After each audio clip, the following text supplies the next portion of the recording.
सबको जय मसीह की। परमेश्वर का धन्यवाद हो कि उन्होंने एक बार फिर हमें ये मौका दिया कि हम उनके साथ कुछ समय बिता सके, उनकी उपस्थिति में रह सके और उनके वचनों से कुछ सीख सके। एक बार प्रभु यीशु मसीह के चेले प्रभु यीशु मसीह से कहते हैं कि प्रभु हमें प्रार्थना करना सिखाइए, और प्रभु यीशु मसीह उन्हें ऐ हमारे पिता की प्रार्थना के बारे में बताते हैं, जो कि सभी विश्वासियों और सभी मसीही जन को पता है। ये प्रार्थना अपने आप में एक सर्वश्रेष्ठ प्रार्थना है और मेरे दिल के काफी करीब है। तो आज हम इसी प्रार्थना पे मनन करेंगे। ऐ हमारे पिता तू जो स्वर्ग में है। इसमें हम अपने स्वर्गीय परमेश्वर को पिता कहकर संबोधित करते हैं। जब हम उन्हें पिता कहकर संबोधित करते हैं तो हम उनकी संतान हैं, और वचन बताता है कि उसने हमें अपनी संतान होने को ठहराया है। वो स्वर्ग में रहते हैं, हमारा घर भी स्वर्ग में है। हम धरती पर रहकर परमेश्वर के साथ परमेश्वर के वचनों का पालन करके अपना जीवन व्यतीत करेंगे तो हम अपने स्वर्गीय पिता के निवास स्थान स्वर्ग में जाकर अपने परमेश्वर के साथ रहेंगे। तेरा नाम पवित्र माना जाए। परमेश्वर का नाम पवित्र है, प्रभु यीशु का नाम पवित्र है। तो हमें भी अपने जीवन को पवित्र बनाए रखना है। अपने कार्यों में, अपने जीवन में परमेश्वर के वचनों को अपनाकर परमेश्वर के अनुरूप अपना जीवन जीना है। क्योंकि हमारा परमेश्वर पवित्र है, इसलिए हमें भी पवित्र बनना है। परमेश्वर का वचन कहता है, तुम भी पवित्र बनो क्योंकि मैं पवित्र हूं। तेरा राज्य आए। हम इस प्रार्थना में कहते हैं, तेरा राज्य आए। परमेश्वर का राज्य हमारे जीवन में, हमारे घरों में, हमारे कार्यस्थल पे, जहां भी हम रहते हैं वहां पर परमेश्वर का राज्य होना चाहिए। क्योंकि हम परमेश्वर की संतान हैं। हमें परमेश्वर के वचनों का पालन करके उनके अनुरूप जीवन जीना है, तभी हम उनके राज्य को अपने जीवन में जगह दे पाएंगे। तेरी इच्छा जैसे स्वर्ग में पूरी होती है, वैसे ही इस पृथ्वी पर पूरी हो। हम जानते हैं कि हमारे परमेश्वर पिता स्वर्ग में रहते हैं।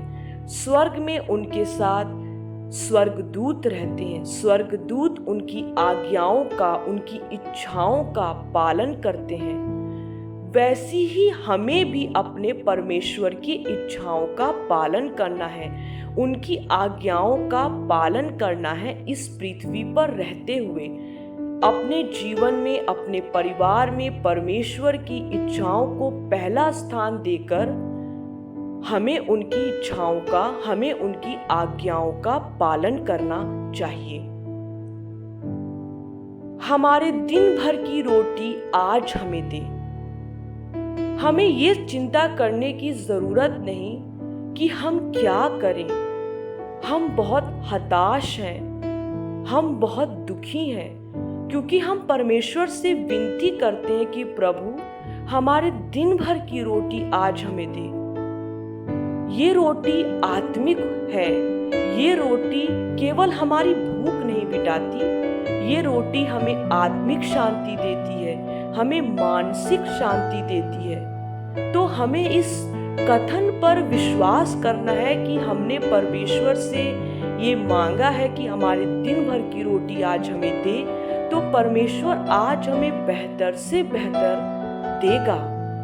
क्योंकि वो प्रार्थनाओं को सुनने वाला, उसका जवाब देने वाला है।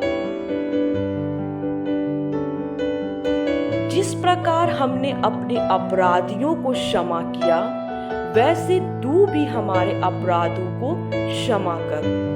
परमेश्वर इस प्रार्थना में, प्रभु यीशु इस प्रार्थना में साफ साफ कह रहे हैं कि हमें सबको माफ करना चाहिए। कई बार ऐसा होता है कि कोई हमें तकलीफ देता है तो हम उसे अपने दिल में बैठा लेते हैं, हम उसे माफ नहीं कर पाते, हम कुंठा में जीते हैं, हम जलन और ईर्ष्या में जीते हैं। धीरे धीरे करके ये पाप हमारे पूरे शरीर को, हमारे पूरे जीवन को, हमारे पूरे परिवार को अपने असर में ले लेता है और शैतान का राज्य हमारे जीवन में कार्य करने लगता है और हम अपने परमेश्वर से दूर हो जाते हैं। इसलिए हमें सबको माफ करना है और हमें सब के प्रति अपनी दया और अपने प्रेम को दिखाना है, क्योंकि परमेश्वर प्रभु यीशु हमें सिखाते हैं कि जिस प्रकार हमने अपने अपराधियों को क्षमा किया वैसे तू भी हमारे अपराधों को माफ कर। तब परमेश्वर हमारे अपराधों को जो हमसे जाने अनजाने में हो गया है उसे माफ करेंगे और उसे अपने नजरों से दूर हटाकर हमें अपने प्रेम में छिपाएंगे। हमें परीक्षा में ना ला। जैसा कि हम जानते हैं कि हर एक दुख और तकलीफ शैतान की तरफ से नहीं आती। जब हम परमेश्वर से दूर हो जाते हैं तब शैतान हमें यातनाएं देता है, क्योंकि हम परमेश्वर से दूर हैं। हमने उसे त्याग कर पाप का रास्ता चुना है।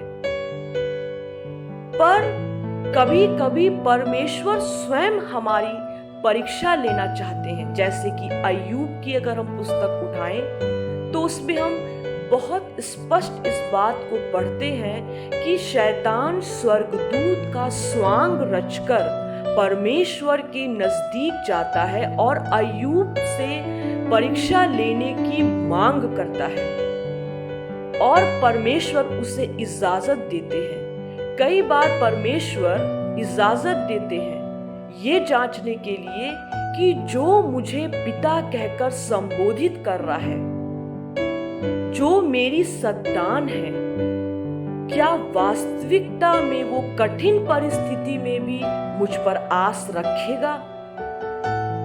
तो मेरे प्यारे भाइयों और बहनों, जब हम इस प्रार्थना को करते हैं कि हमें परीक्षा में ना ला, तो जब भी हमें कठिन परिस्थिति का सामना करना पड़ता है तो हमें अपने परमेश्वर की तरफ आंखें उठाकर देखना चाहिए और प्रार्थना में और मजबूत होना चाहिए, ताकि हम गिरे नहीं वरन हम उठे जैसे कि अय्यूब उठा और परमेश्वर ने उसे सब कुछ वापस लौटा दिया, दुगना चौगुना।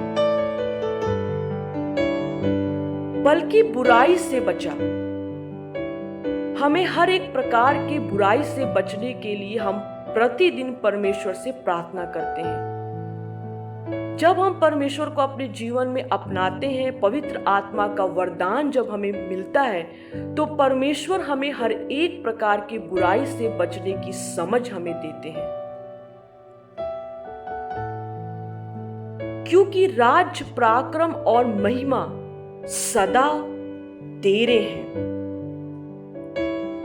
राज, पराक्रम और महिमा सदा हमारे परमेश्वर का है। हमें उसे अपने जीवन में अपनाना चाहिए। परमेश्वर का राज, परमेश्वर का पराक्रम, परमेश्वर की महिमा, तभी हम अपने जीवन में, अपने परिवार में परमेश्वर के चमत्कार को देखेंगे। तो मेरे प्यारे भाइयों और बहनों, मेरे विश्वासी जन, आज हमने परमेश्वर की प्रार्थना को सीखा। मैं इस प्रार्थना को एक बार पूरा बोलना चाहूंगी। ऐ हमारे पिता, तू जो स्वर्ग में है, तेरा नाम पवित्र माना जाए, तेरा राज्य आए, तेरी इच्छा जैसे स्वर्ग में पूरी होती है वैसे इस पृथ्वी पर भी पूरी हो।